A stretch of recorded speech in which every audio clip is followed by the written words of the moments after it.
3 faktor utama penyebab banjir di Indonesia. Menurut analisis Aqueduct Global Flood Analyzer, Indonesia adalah negara dengan jumlah populasi terdampak bencana banjir terbesar ke-6 di dunia, yakni sekitar 640.000 orang setiap tahunnya. Berdasarkan data Badan Nasional Penanggulangan Bencana, BNPB, banjir merupakan bencana yang paling sering terjadi di Indonesia dengan 464 kejadian banjir setiap tahunnya. Ada 3 faktor utama penyebab banjir dan longsor yang paling banyak disoroti, yaitu berkurangnya tutupan pohon, cuaca ekstrim, dan kondisi topografis daerah aliran sungai. 1. Berkurangnya tutupan pohon. Tutupan pohon berperan sangat penting dalam menjaga keseimbangan hidrologis suatu das. Dengan terjaganya tutupan pohon, tanah mampu terus meresap air. Hal ini karena tingginya kandungan bahan organik yang membuat tanah menjadi gembur serta pengaruh akar yang membuat air lebih mudah diresap ke dalam tanah. Ketika tutupan pohon berkurang, keseimbangan hidrologis lingkungan sekitarnya juga akan mudah terganggu.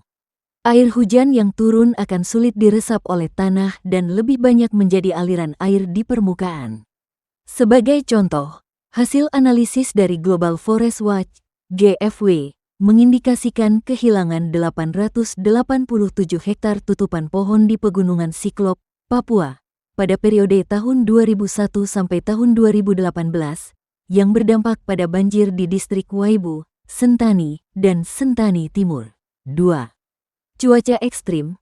Curah hujan dengan intensitas yang tinggi, umumnya melebihi 100 mm per hari, dan dalam waktu yang cukup lama kerap kali berkontribusi terhadap terjadinya banjir di Indonesia.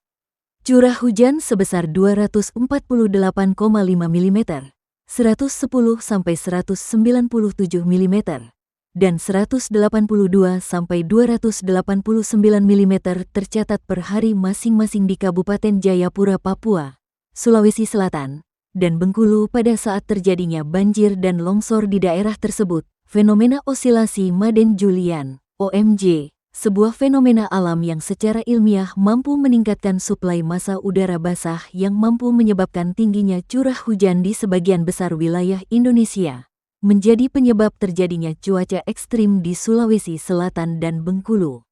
Sementara itu, pertemuan aliran udara dan pertumbuhan awan akibat sistem pola tekanan rendah di utara Papua dinilai menjadi penyebab tingginya curah hujan di Papua.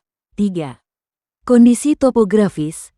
Bencana banjir juga banyak dipengaruhi oleh kondisi topografis wilayah atau kemiringan lereng. Sebagai contoh, di Kabupaten Jayapura, curamnya lereng di Pegunungan Siklop yang didominasi oleh kemiringan lereng sangat curam, lebih besar dari 40%, berkontribusi besar pada terjadinya banjir bandang di wilayah ini.